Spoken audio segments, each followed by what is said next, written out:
Good day mga idol, welcome back sa panibagong episode natin ngayon.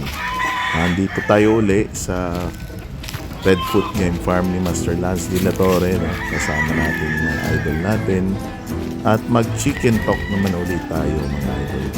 Ito pong video na to is continuation po nung last video natin na chicken talk with Master Lance De La Torre.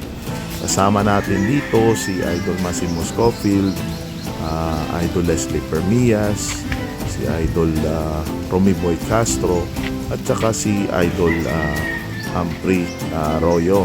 Ngayon, ipagpatuloy po natin yung tugtong ng previous video natin. Mayroong isang kaibigan na parang hindi siya mapakali kasi meron doong nag-comment na hindi maganda ba. Nagsabi mahal masyado. Tapos sabi niya, ano ba yan, gold ang kinakain, bakit mahal? Ganun ba? So hindi siya makapagtimpi. Sinabihan niya yung sinagot niya na yung mga nagrereklamo, yun naman ang mga taong hindi bumibili. Gusto lang mag-comment. Hindi naman kaya bilhin. Yung tao na hindi kaya bumili ng 100,000, 200,000. Pero yung mga kayang bumibili, wala naman reklamo. Pinipilit pa nga ako kuminsan na gano'n. Pero yung kaibigan ko na yun, sinaway ko. Huwag naman gano'n. Na sagutin mo ng gano'n kasi parang hindi na maganda ba. Tapos yung idol, yung mga nagko-comment medyo bata pa sa kanya, di ba? So hindi nila na-trace o kaya hindi nila na yung kasikatan nito dati. Hindi nila alam ba? Kasi dati walang social media, walang television na tungkol sa manok, di ba? Pero sa totoo lang mga idol, bata pa ako, ito, alam ko na lahat yung history na sa totoo mga idol, every week, mayroong champion po ito. Every week, isa, dalawang champion yan sa Maynila. Ito, subaybayan ko yan halos lahat.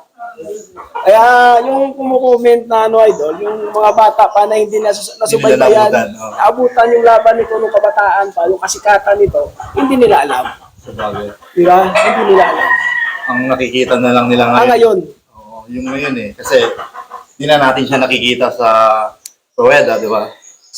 Kaya siguro ganyan na lang yung inisip nila. Oo, pero yun nga, yung sinabi ni Tito, more on breeding materials na ngayon, yung breed nila, sinishare nila at para magkaroon kayo at siyempre mag-champion din kayo. Di ba?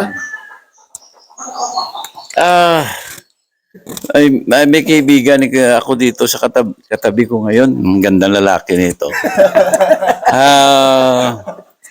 Ito siya, when he started breeding,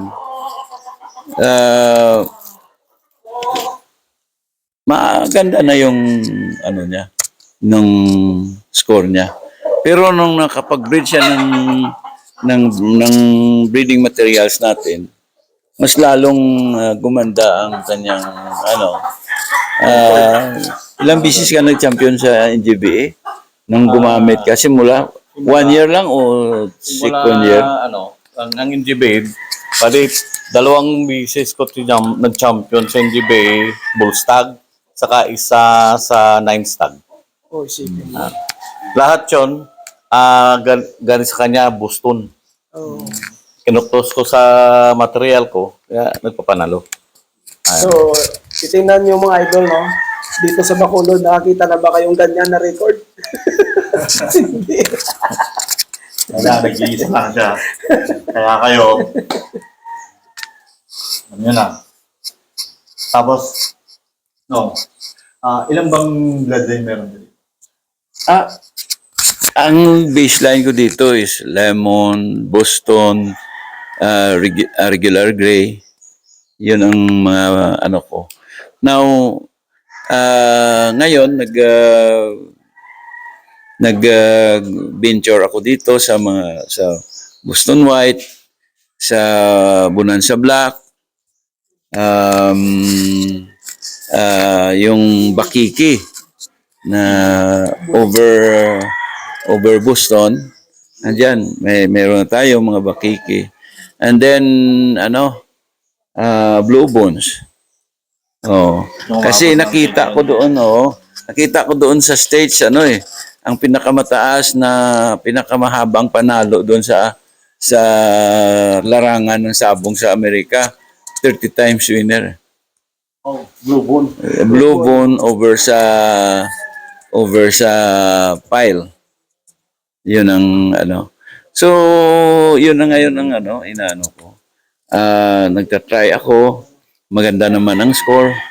So, lahat naman sila maayos ang score. So, siguro by after 5 years, baka halos kalahati ng mga pinuproduce ko may mga ganun na even sa breeding materials. But in breeding materials, with that bloodlines, medyo hesitant pa ako magbenta kasi hindi ko pa na-refine masyado. So it will be available after 5 years. So, ganun siya katagal mag-release ng manok. 5 taon. Diba?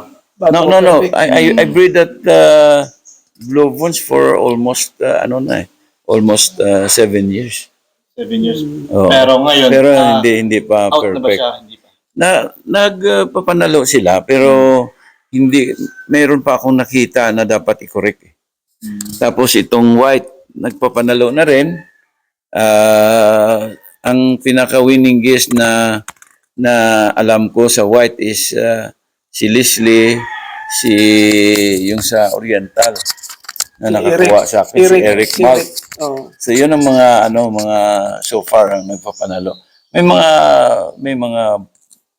mga kumuha din sa akin like sa Mindanao, si Manong Inying Deriquito, yung Biena ni Claudio Bautista. Saka yung anak ni Manong Inying na si Joan, nagbe-breed na rin, maganda ang score. So, yan, inaano ko pa. Tinitingnan ko pa kung pwede nang i-release yan sa mga gustong bumili. Isa pa si Humphrey. Isa rin ito sa mga nabigyan ko ng breeding materials which sa ngayon nagpaparami yan. I think by next year baka available na rin yung mga Blue Bones. Mga material. May Blue Bones na ba? Hindi, wala pa ata eh. Wala pa ako na Blue Bone. Yung sa Boston at sa Lemon niya, matagal ko nang gamit. Oh. Gray. Ilang pieces nito? Dami ring bumibili sa akin na tumatanong sa kanya kung totoo ba naman ako galing sa kanya. Siya nagpapatuto. Maliit lang naman akong breeder dyan. At saka pinatuto ko, ito galing din sa akin yung niya. Yung breeding materials. Kaya lang, ewan ko kung maparami niya yan. Yun lang, abangan natin. Now, di ba, madami ka ng na bigyan ng mga materialis mo, di ba?